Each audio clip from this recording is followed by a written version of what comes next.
Bonsoir ou bonjour à tous, bienvenue dans ce cours des théories de la communication. Nous abordons aujourd'hui le 5e chapitre de ce cours et ce 5e chapitre, c'est sur les fondements de la communication. On a vu la semaine dernière les bases, les principes de base de la communication.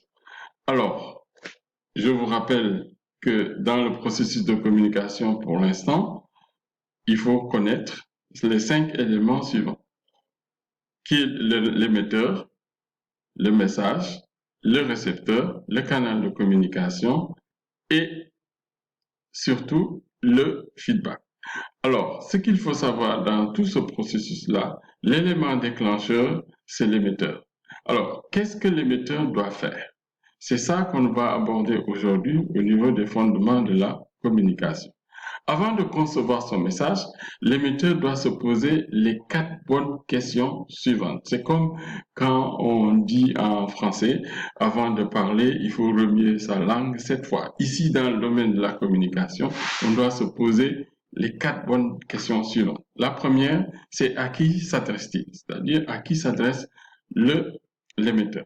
Deuxième question, pourquoi communique-t-il? Troisième question, quel type de message peut-il concevoir? Et cinquième question, quel moyen de communication peut-il utiliser? Alors, pour avancer vite, à qui s'adresse-t-il? Première question que, si vous êtes dans une position d'émetteur, vous devez vous poser cette question. À qui je vais adresser mon message? Il faut essayer de connaître son public d'abord. C'est comme si on faisait une étude de marché pour connaître un peu ses clients. Connaître son public. Quel est son nombre d'abord? Le nombre de participants. Comme vous voyez sur ce schéma en jaune, vous avez au centre le nombre de participants. Et pour tous ces participants, il faut essayer de connaître leur profil. Le profil, c'est pas le profil Facebook ou le Facebook WhatsApp. Non, non. Le profil, ici, il s'agit de savoir quel est l'âge de votre public, moyenne d'âge, quel est le sexe, quel est son statut social, statut professionnel. Voilà, pour le profil. Ces cadres de référence, à quoi se réfère ce public? Les cadres de référence sont nombreux.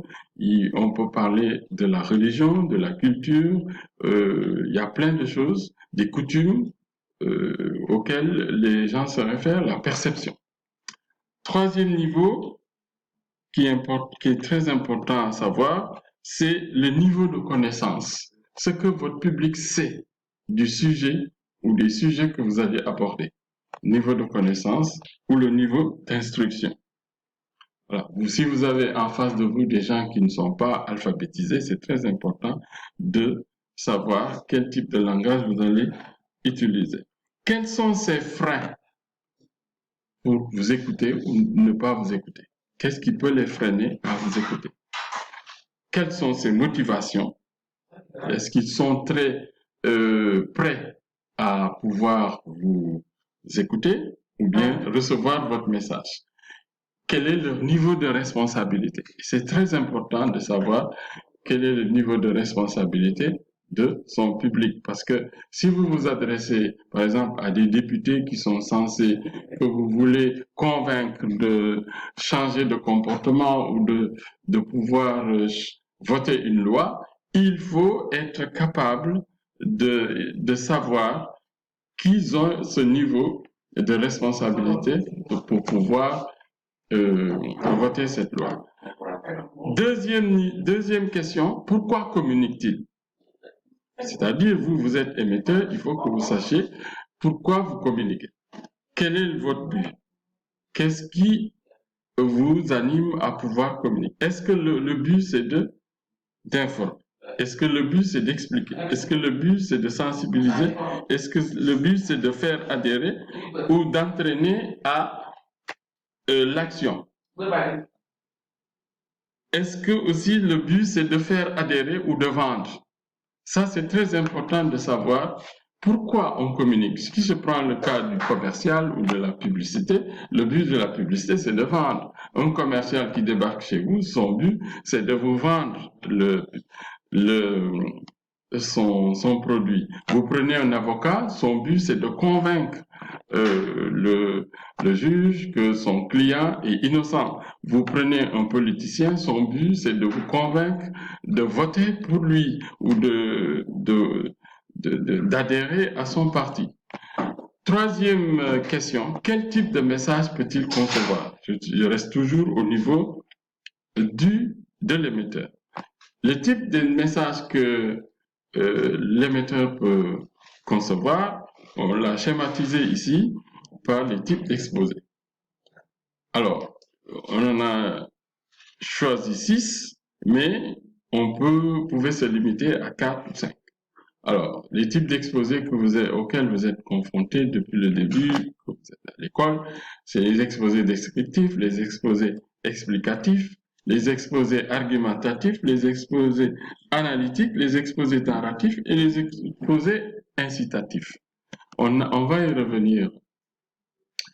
Alors, l'exposé descriptif, il a pour but de décrire une réalité concrète ou abstraite en fournissant quelques caractéristiques sur divers aspects du sujet choisi. L'information est présentée ici de façon objective. Les thèmes abordés dans ce genre d'exposé portent sur des objets, des personnes, des animaux, des lieux, des concepts, des procédures, des coutumes, des fonctionnements, etc. Exemple d'exposé descriptif, on peut citer comme exemple le portrait, le compte-rendu de réunion, un itinéraire, par exemple, un itinéraire pour permettre aux touristes de pouvoir aller sur un site touristique, une règle de jeu ou de sport, une recette de cuisine, une procédure scientifique, une règle de grammaire. Alors, vous voyez, pour chaque exposé, vous allez à chaque fois, c'est très important de consulter ce document de cours, il y a un plan pour pouvoir, disons, faire un exposé descriptif avec, disons, avec la possibilité de choisir, de l'organiser sous forme de développement, d'introduction, développement et de conclusion. L'exposé explicatif. L'exposé explicatif a pour but de présenter un fait, un phénomène, une idée ou une affirmation. Ce genre d'exposé est souvent de nature didactique. Il vise à transmettre un savoir. Les thèmes abordés dans ce genre d'exposé portent sur des sujets de nature scientifique, humaine, sociale, culturelle, économique, etc. Exemple d'exposé explicatif, discours de vulgarisation scientifique, présentation didactique, présentation d'un sport sur le terrain, réalisation d'une recette, application d'une règle de grammaire. Alors, vous voyez, la recette revient encore aussi bien dans l'exposé descriptif comme dans l'exposé explicatif. Alors, tout à l'heure, dans l'exposé descriptif, on présentait juste la recette de cuisine pour faire une omelette, par exemple. On vous dit, il faut ça, ça, ça. Maintenant, dans l'exposé explicatif, on passe à l'action, à la démonstration. C'est très important. Voilà, vous avez un plan, comment il faut structurer son exposé explicatif, et je vous invite à suivre ce type de plan. Okay? La différence entre la description et l'explication, une description consiste à présenter des faits concrets et observables, indiscutables, et elle est à distinguer des jugements et interprétations.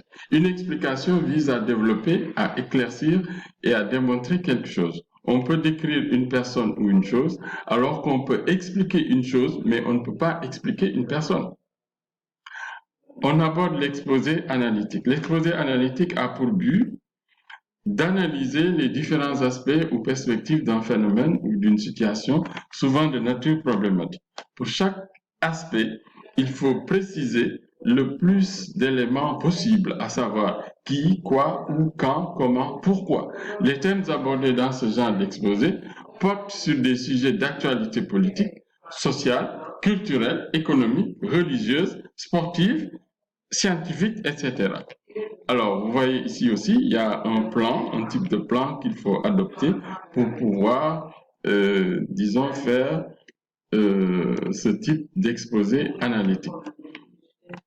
L'exposé argumentatif. L'exposé argumentatif a pour but de défendre une thèse en donnant des arguments et des exemples. Il vise à convaincre ou à prouver.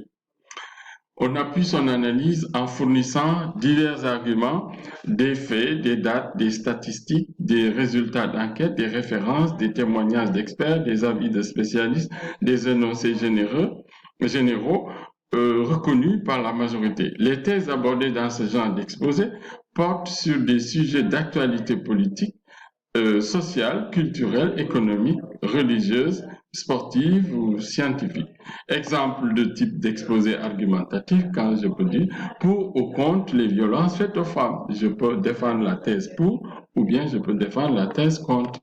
Voilà le type de plan aussi qu'il faudra pouvoir utiliser pour pouvoir rédiger un exposé argumentatif. Et enfin, on va terminer par l'exposé narratif, qui a pour but de divertir le public en explorant le monde de l'imaginaire. Le contenu est présenté de manière à susciter le rêve, le rire, le suspense et diverses émotions chez l'auditoire. Exemple d'exposé narratif, le récit, le conte, la nouvelle, la fable, la scénette, le scénario de film, la pièce de théâtre, ou bien un certain nombre de dialogues. Voilà. Donc, vous voyez, quand on écrit pour un film, quand on écrit pour une pièce de théâtre, on est dans l'exposé narratif. Voilà le type de plan que vous pouvez utiliser avec la structure. Je vous invite fortement à suivre ce type de canevas. Alors, on arrive vers la fin de ce cours où j'aborde ici. Je vous donne une fiche de TD. Il va falloir répondre aux questions du quiz sur les différentes formes de discours qui existent. Et durant ce cours, le TD qu'on vous demande de faire, c'est de rédiger un discours sur le thème de votre choix. Vous avez la possibilité de faire un discours narratif, un discours descriptif, un discours explicatif ou encore un discours argumentatif. Et je vous déconseille de ne pas faire de discours analytique parce que ça, c'est un autre niveau. Chaque discours doit contenir sur une page A4 et doit être bien structuré. Chaque type de discours correspond à une structure bien déterminée, telle qu'étudiée en classe et telle que présentée dans les canevas que je viens de vous montrer. Alors, dans le processus de rédaction du discours, il va falloir faire un travail très poussé avant, bien planifier le travail que vous devez faire, déterminer le choix des thèmes que vous allez aborder. Si vous voulez faire le portrait de quelqu'un, ou bien défendre une thèse, ou bien décrire quelque chose, ou bien expliquer quelque chose, à vous de voir parmi les exemples que je vous ai donnés.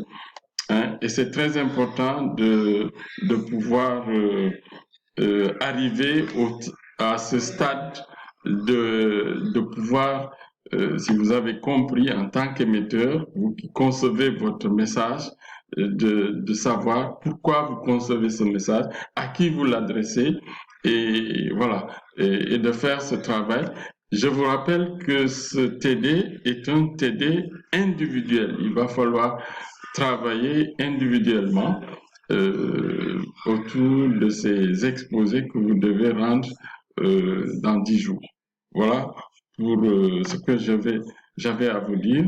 On va se donner rendez-vous certainement dans la visioconférence, mais je vous invite fortement à faire le TD, faire le test de QCM, parce qu'il y a un test de QCM que je vais coller au cours, et aussi, disons, lire, regarder la vidéo, et comme ça, on va pouvoir échanger après.